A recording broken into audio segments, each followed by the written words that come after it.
Hello everyone, welcome to the Geopolitics YouTube channel, your one-stop channel for news on international affairs and strategic issues in English. We are focused on UPSC GS paper 2, political science and IR optional, and all of you must have seen the rise of international affairs related current affairs in prelims of UPSC. So here you will get all that solution with free PDF and short notes to help you in a quick revision. Now let's back to our video. In a major setback to China, first time in history, Quad leaders will convene a meeting very soon. This is one of the historic news, and the significance of this news is that if all four countries continues to build on this, then this meeting will be called a track-changing meeting for Indo-Pacific region. So if we start from very basic concept, then let us discuss what this Indo-Pacific is. So if we see Indo-Pacific, then it is a geographical construct from east coast of Africa to west coast of USA. It combines two oceans, Indian Ocean and Pacific Ocean. At presently, different countries have different idea of Indo-Pacific, but more or less policy of Quad countries, that is Australia, India, Japan, USA, are more or less on same page. While China always see it as a strategy to contain rise of China. Chinese are very skeptical about the Indo-Pacific idea. The Indo-Pacific idea was stated first by the Japanese Prime Minister Shinzo Abe during his Indian Parliament address in 2007. Later, Donald Trump as President and Mike Pompeo as Secretary of State gave major push for Indo-Pacific. The importance of Indo-Pacific is such that 75% of world trade, 60% of world GDP lies in this region. That's why no country can ignore this region. Even European countries like France, Germany, Netherlands and even Britain are now coming with their own version of Indo-Pacific policy. Interestingly, most of them have common ground with India's view of Indo-Pacific. If you want to know more about this Indo-Pacific, watch my this video and I have explained in detail the whole Indo-Pacific concept. So please do watch that video. Now from Indo-Pacific, let's talk about the Quadrilateral Security Dialogue, which is also called Quad. Quad is a common grouping of four democracies in Indo-Pacific region: India, Australia, Japan and USA. First time, all these four countries came together for humanitarian relief after catastrophic tsunami in Indian Ocean. Later, US and Japan were very keen to grow this platform, but India and Australia were not comfortable at that time. Later, in 2008, due to Australia's opposition, this idea was dropped.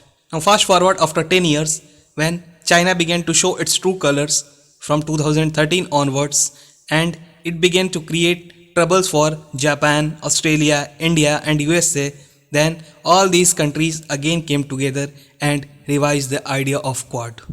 In 2017, in a very short span of 3 years, the Quad, which was considered unimaginable by many, has now reached a very significant level in Indo-Pacific. And that's why when first Japanese media broke this news and later Australian PM Scott Morrison confirmed that all the four leaders are going to meet, that news was considered as a big news all over the globe.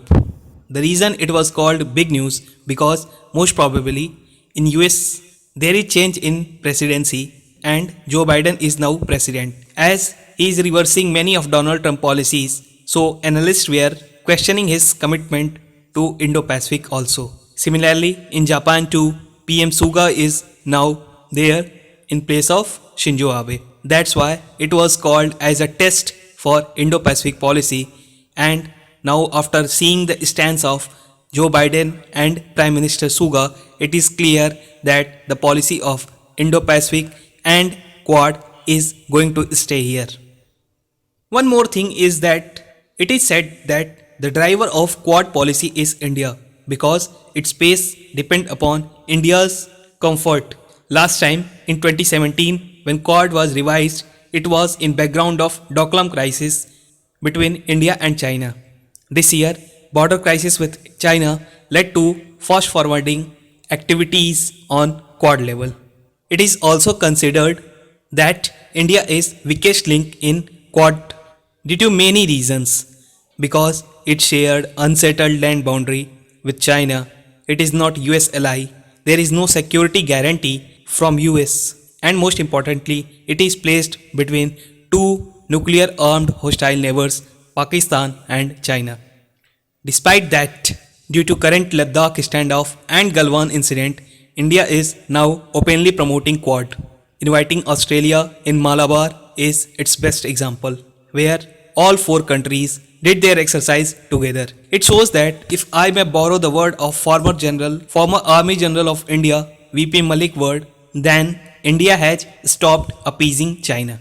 Now, if we see, will Quad be a former NATO type organization with bureaucracy, secretariat? Then the answer at present stage is no. Although America would very much like to see this, but Australia and India would not be comfortable, as they don't want to play anti-China game so openly at this stage of time. But anyway, who knows, if China's belligerence continues, then it would take very few time to build on this. Last year, there was talk to build Quad Plus by involving South Korea, New Zealand, Vietnam, Canada, France, UK and many other countries. It will be interesting to see that will Quad focus on only Quad countries, or will it become Quad Plus. Now, if we see what are the focus area of Quad countries. So the main focus area are rules-based world order, free and open Indo-Pacific, democratic resilience, freedom of navigation, territorial integrity of countries in the region, connectivity, maritime security, cyber security, humanitarian relief, infrastructure, counter-terrorism, and in the wake of COVID crisis, COVID vaccine and economic recovery are also the focus area of Quad countries. Besides this, they are also working on resilient supply chain. Recently, last month on 18th February, foreign ministers of all four countries met virtually and discussed issues. Now let's talk about what we can expect from the meeting of Modi, Biden, Mauritian and Suga. Then it is believed that countering China is going to be the top discussion priority. Except this, supply chain, rules-based order, regional security can also be discussed in the meeting. If we see what's the China's response to all of this, then China is vehemently opposing this Quad and Indo-Pacific strategy, and China is calling this Quad ASEAN NATO and American alliance to counter China. Earlier, China has rejected this idea of Quad because it used to believe that all four countries have different interests and India will never undermine its non-alignment stand. But recent Ladakh incursions by China forced India to came openly for Quad. If you want to see some criticism for Quad from both sides, those who support the Quad and those who oppose the Quad, then the list are following. Now before I conclude this video, one last update is that new US Defense Secretary Lloyd Austin is going to visit India this month. This will be first high-level visit from new US administration. The arrival of Defense Secretary is in itself shows how far India and US has come, especially in defense domain. It is expected that new defense deals and Indo-Pacific and cyber security can be the main theme of the discussion when Lloyd Austin visits India. So this was analysis of Indo-Pacific, Quad and their meetings going to convene very shortly. Hoping that you would have learned something. With that, it's wrap of this video. You can get free PDF of this video at our Telegram channel Geopolitics YouTube and our Facebook group Geopolitics YouTube. If you like this video, please consider liking it. Please don't forget to subscribe our channel. We will continue to bring quality content for you. We will meet in our next video. Till then, thank you and have a nice day.